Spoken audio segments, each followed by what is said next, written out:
say that. I need to go for, I need to go further to the left.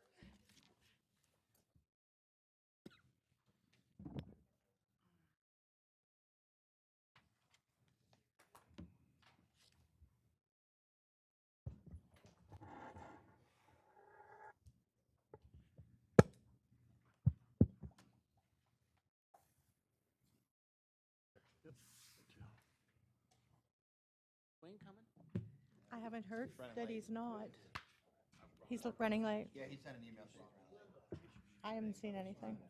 Oh. Did you want me? Oh, he's in charge of the meeting. Oh, You're- that's true. It's our building, but you're in charge, right? You're running the meeting, sir. We're your guest, you start.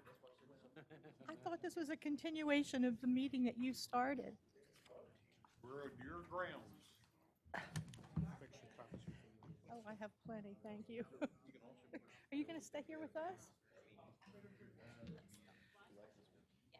Go ahead and open up. You go ahead, it's your, Go ahead and welcome us, and then we'll walk. Thank you for We're the gonna have, welcome. I think we have 6 proclamations there. We hope to have 3 or 4 of the 40-year plus people here tonight. they're telling me that he's running late, so I've not heard from him, so put one down. Yeah, Someone else was on there, another long-time person was on there. I forgot who else it was.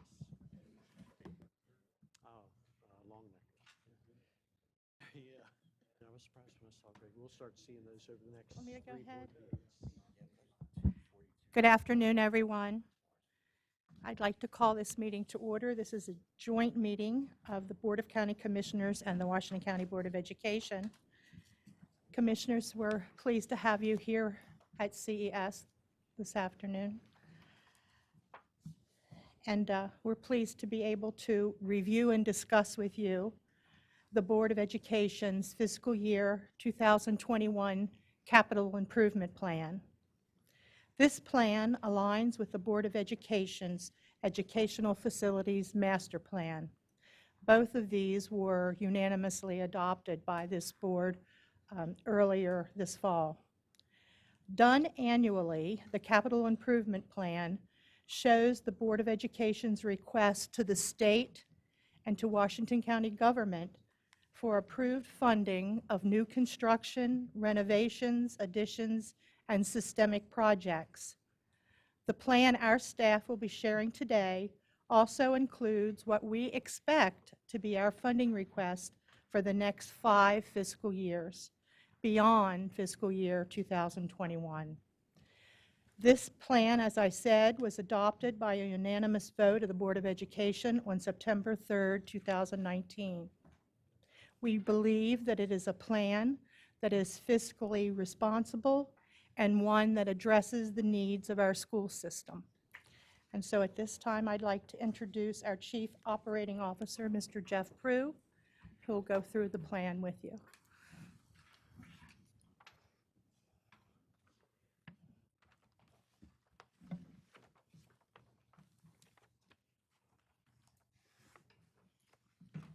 Good afternoon, everyone. Thank you, Mrs. Williams. With me this afternoon is Rob Rollins, Director of Facilities Planning and Development. And we'll take an opportunity to run you through the 5-year plan, give you a sense of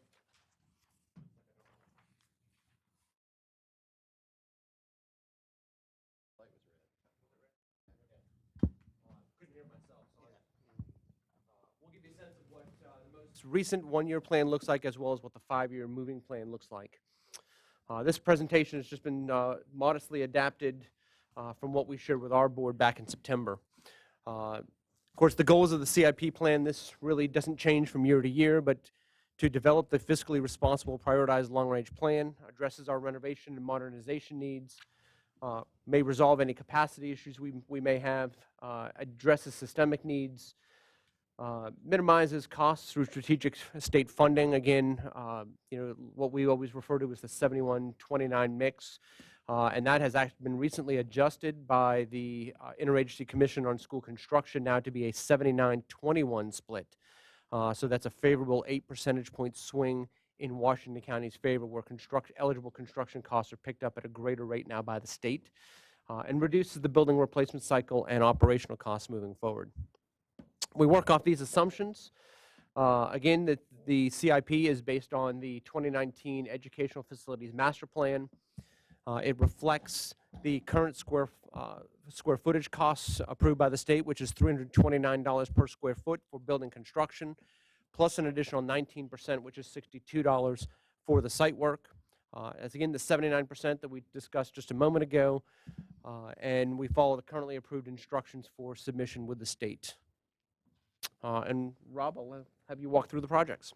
Okay, so I apologize in advance. There's going to be a lot of numbers here. I'll try to run through them as fast as I can. But for FY21, we're going to go into a little bit of detail. Sharpsburg Elementary School, the total CIP request is $7,029,000. This represents $3.1 million from the state and $3.9 million in local funds. The total project cost stands at $26,700,000. And the state funding to date is $12,184,000, with the local funding to date at $7.5 million. So the request from the local government on this item is $3.9. We have 4 systemic projects we're trying to get funded this year. One is the South Hagerstown High School roof replacement phase 2. We've done half the roof about 3 years ago, and now we need to do the other half. The project cost is $2.3 million. 1.5 of that would be funded by the state. They've already funded 294 of that 1.5 in a previous fiscal year, so we already have some state money in our pocket to do that project. The local piece on that would be $795,000. We do expect the state to fund the remaining portion of that, because once they've funded part of a project, they almost 100% of the time fund the rest of it. So we do expect the state to fund that. Also, the second systemic project is the Smithsburg High School HVAC replacement for almost $6 million. This is going to replace components that are original to the school when it was built in 1965, as well as add air conditioning to the gymnasium and some areas that don't have air conditioning right now. So we think that's important. The state piece of this at 79% of the eligible cost would be $4.2 million. And the local CIP request to the county commissioners is $1.75 million for this project. The third systemic is replacing a roof at Western Heights. That roof was installed in 1997. The cost of this project is $2.632. The roof is at the end of its useful life and needs to be replaced. That project, if awarded by the state, would result in $1.8 million, or almost $1.9 million in funding from the state, with a $759,000 match needed from the local government to make that project whole. The fourth project is a chiller replacement at North Hagerstown High School, just around $1 million. 711 would come from the state, 315,000 would be needed from the local government. That chiller was put in, there's 2 chillers there. They were put in 1992 when the school was renovated and modernized, and they've reached the end of their useful life. We also want to re-engineer how those chillers apportion their loads, their chilled water loads, so that they're more economical and efficient. We also, the last item on our FY21 request would be $500,000 in money for school number 1. This would be a school that would replace Fountain Rock and Hickory. It would be built right out here on our campus here. This money would go toward engineering studies needed and architectural services needed in order to garner state planning approval in the following year.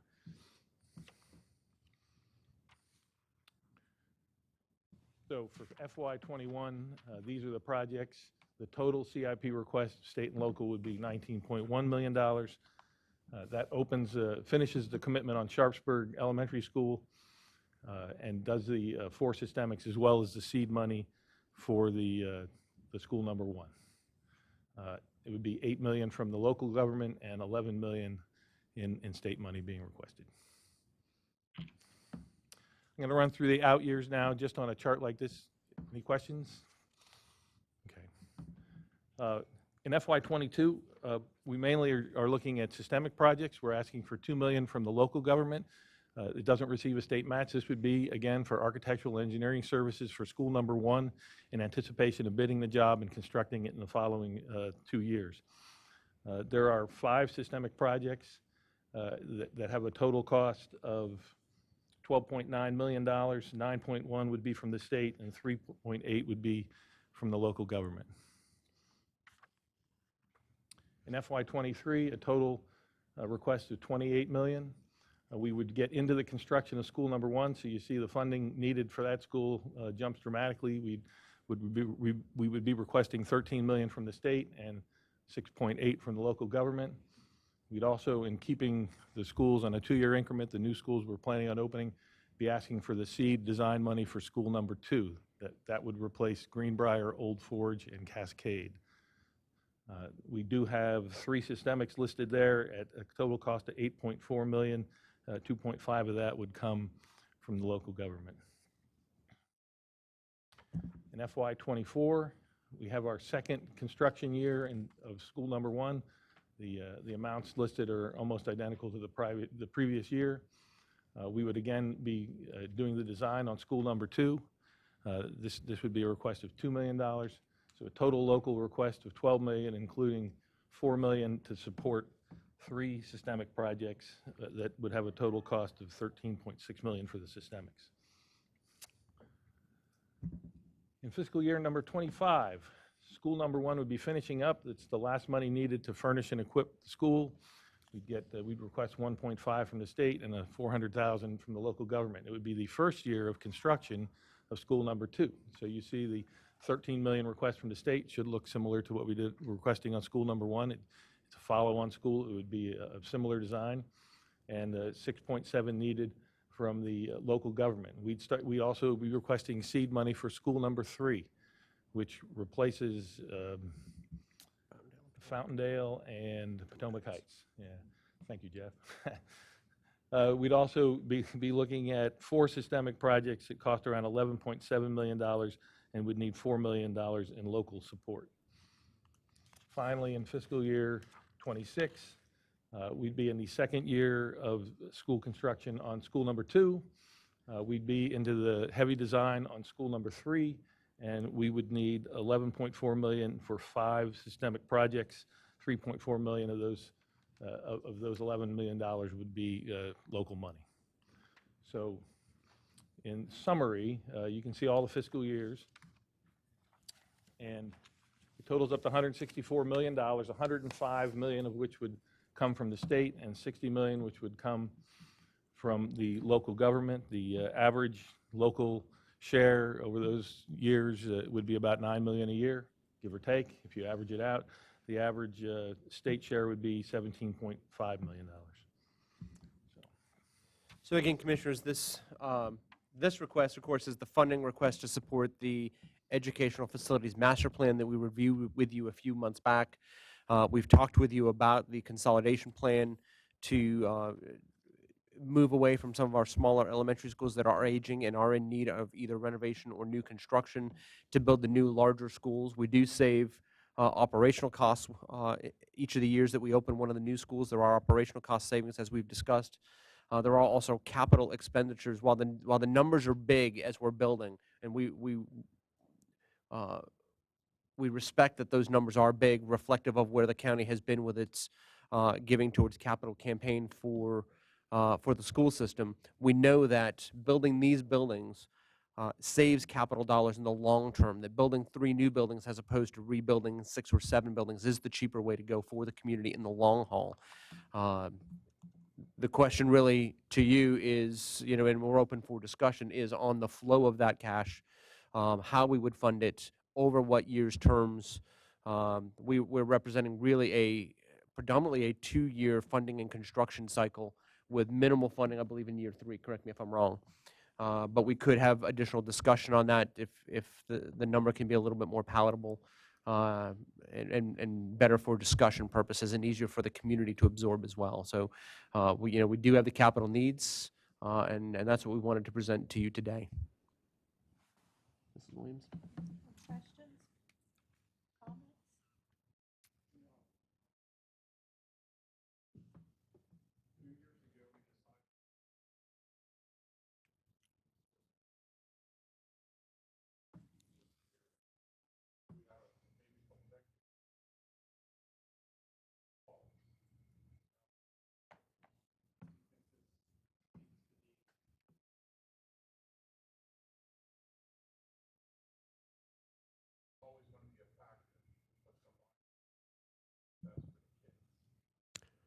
I think ideally, if we could afford to maintain 3-round schools, that would be, 3 first grades, 3 second grades, 3 third grades.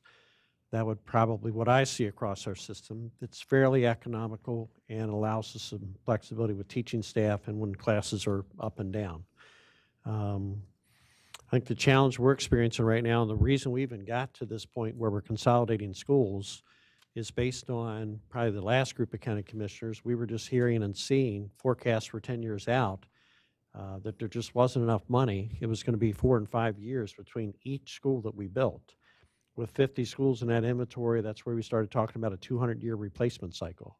So Sharpsburg, that's going to open next fall, it'd be over 200 years till we would renovate that building.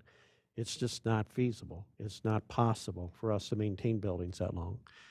So the board or staff in my direction, I said, we got to come up with another plan because we've gone to the county commissioners 3 and 4 years in a row. They continue to tell us they're not going to fund that. They are not going to fund that. So we've come back with this consolidation plan, not out of a desire to consolidate these schools, but out of a need to try to come closer to the numbers that have been presented from the county staff as far as the capital, what's available from the capital standpoint.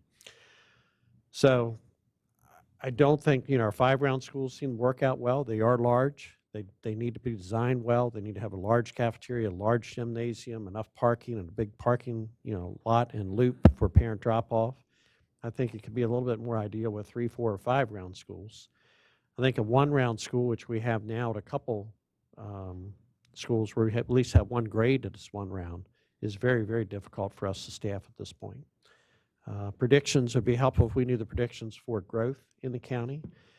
We didn't predict the mid-2000s when we had that growth and we had to build Rockland Woods, Morgansville, and Pangbourne all in one across a couple of years, but they all opened the same year, 3 5-round schools. We didn't see that coming, but there's certain that need. So we can't outguess that. So things will drive this.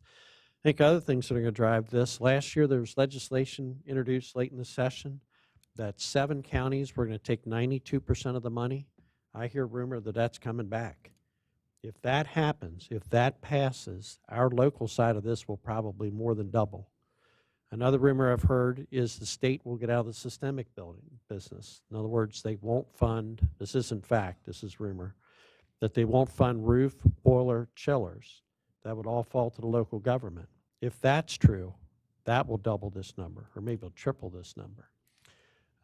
So we're concerned about those types of things that we're hearing from the state, some rumblings on those things. We're concerned long-term. Even with this plan, we're probably still looking at least 100 years between schools. And again, it's not our desire that we collapse these schools. It's more out of necessity based on the funding. Just trying to come up with another option.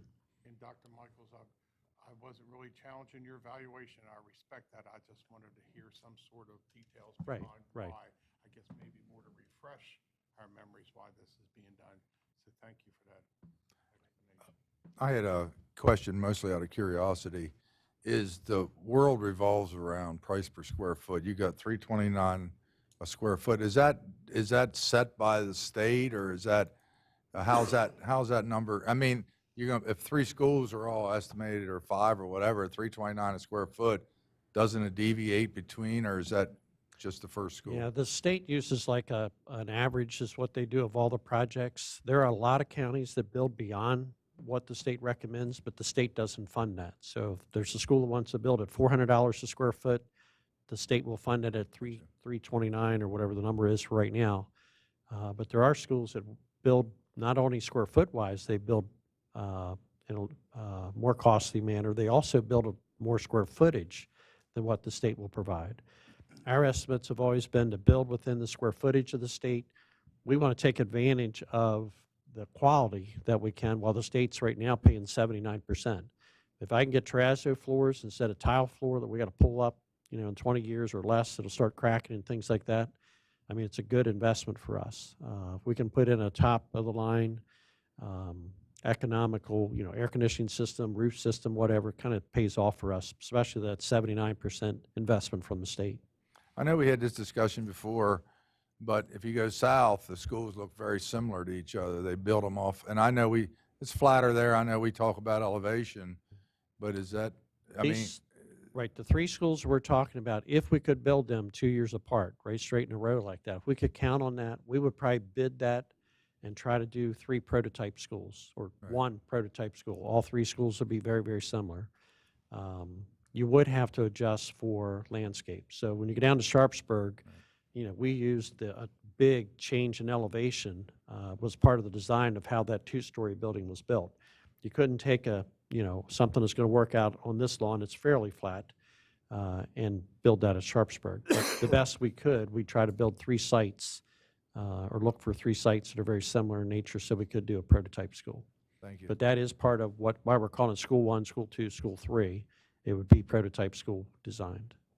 And Commissioner, if I could piggyback maybe on your first question, staff works very hard in design and through really, working our architects so that when we go to bid, we've pretty much got an estimate in our hands from their estimators that says, this is going to fit your budget based on the square footage the state will pay for at the dollars per square foot the state will pay for, and we usually try to come in under that. I think in the near history, Besta perhaps ran over just on bid day. It was what it was. The market just didn't carry then. But typically, we are at or below budget on bid day. Just, what's Sharpsburg a square foot? I'm just, I think on bid day, it came in at about 360, but that included site. The 329 right. is just a building only, and I believe we were right there on the building. Maybe a little bit under, but I think I was very just close. geared toward prototype, is Mhm. what Dr. Michael said. I know it's cheaper to do it that way, and at 325 a square foot or 300 or whatever, it makes a lot of difference. That's just my only direction on that. We could hire an architect with the expectation that they'd be designing, a school building to go in 3 sites. I'm sure there'd be some economy in that, with the architect knowing they'd be kept busy for a number of years, that we'd see savings in the design side. And the construction side, the bricks and mortar cost what they cost, but familiarity and we learn from our mistakes on the first building and fix them before we bid the next one usually results in bids that are stable or maybe drop a little bit. Thank you. Yeah.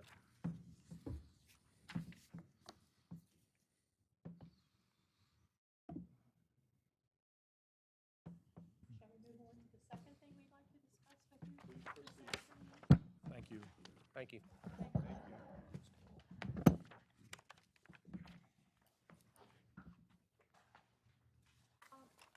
Commissioners, did you receive this document? You have that? We have that. I have extras in case you don't.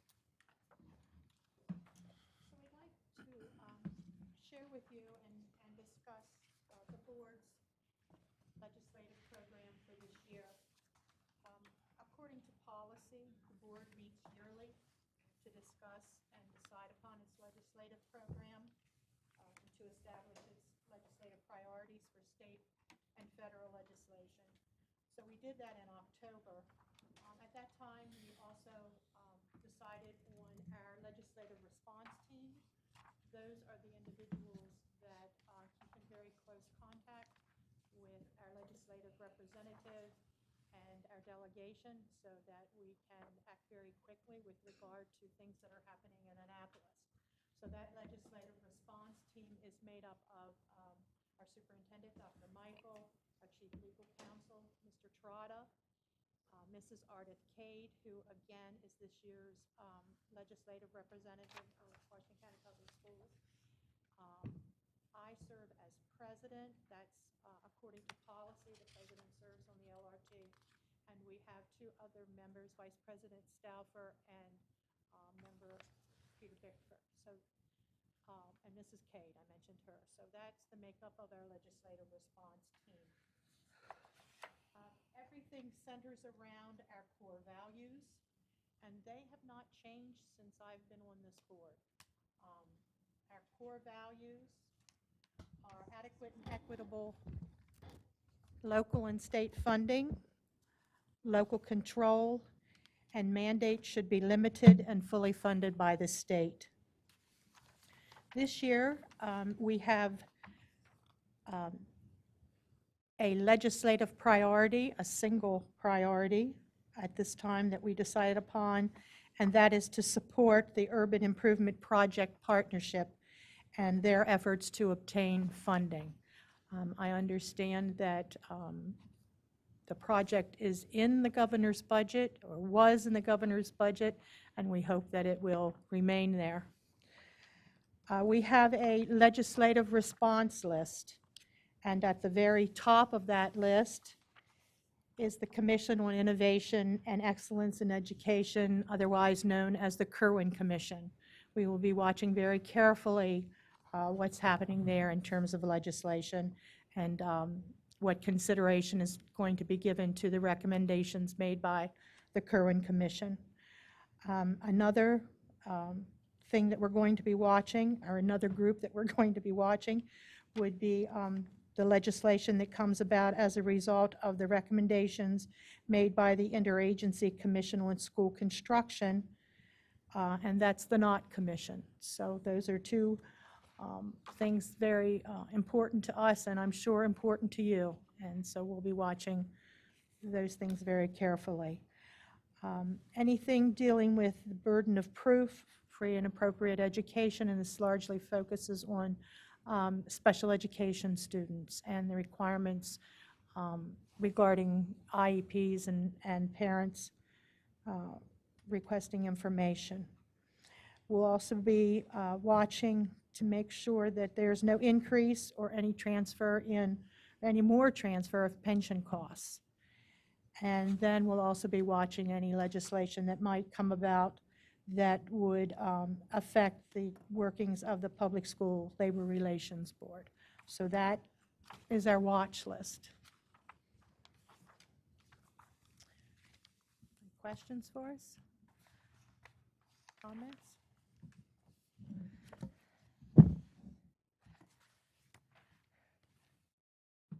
Watch the Kirwan Commission. I was going to say, would you like to talk a little bit about Kirwan? I had to say it.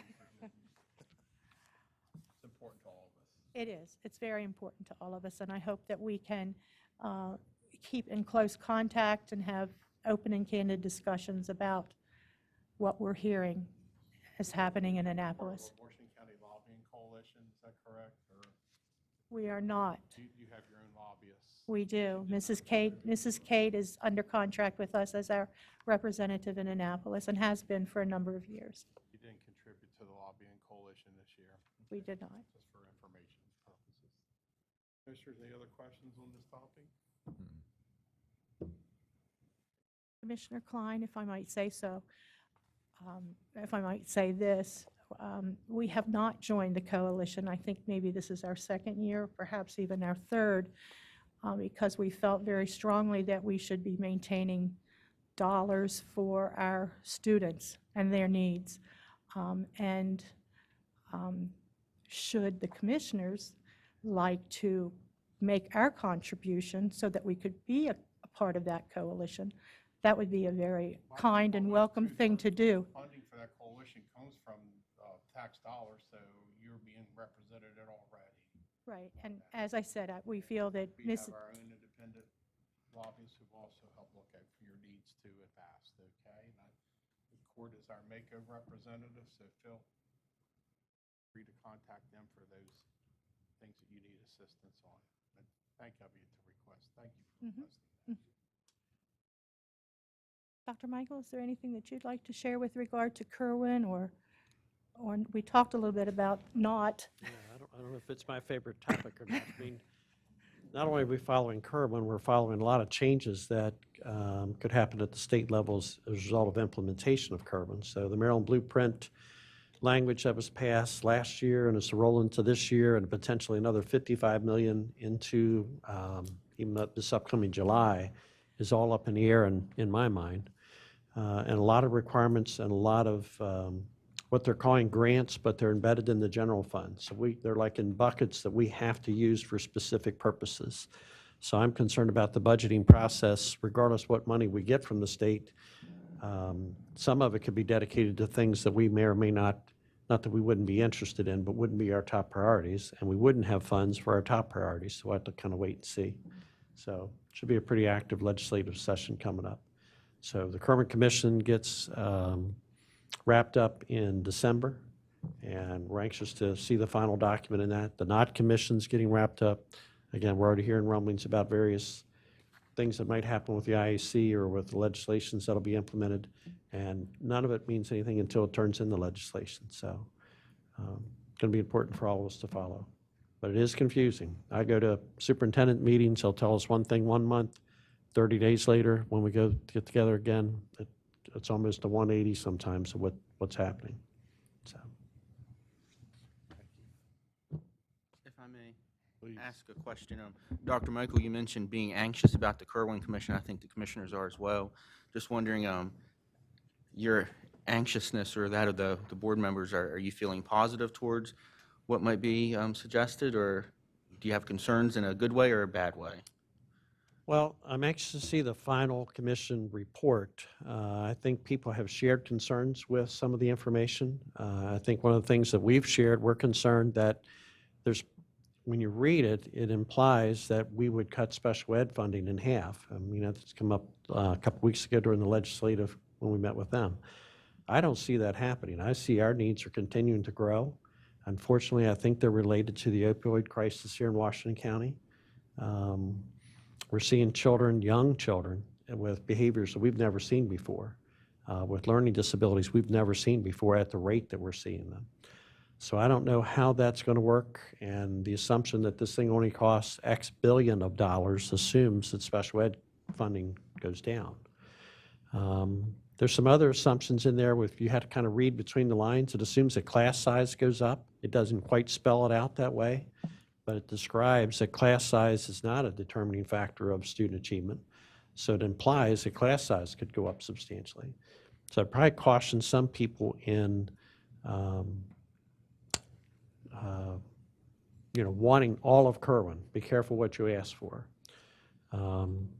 But I do think there's obviously a lot of things in there that could be a good thing. We're in the middle of a teacher shortage. I think we're going to have to continue to increase our starting salary if we're going to attract the best and brightest teachers.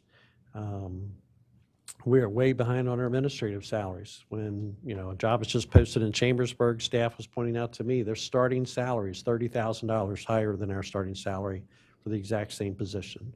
Frederick County is $25,000 to $30,000 higher than our salaries for the same types of positions. How we're going to compete in a leadership shortage, how we're going to compete in a teacher shortage. So we need to continue to work on those things. Kerwin can help with some of those items, but it also brings a host of requirements as well and accountability. So just have to kind of wait and see. Commissioners, any other comments, questions? County Administrator Downey, any comments? We're going to have a very interesting budget process this year.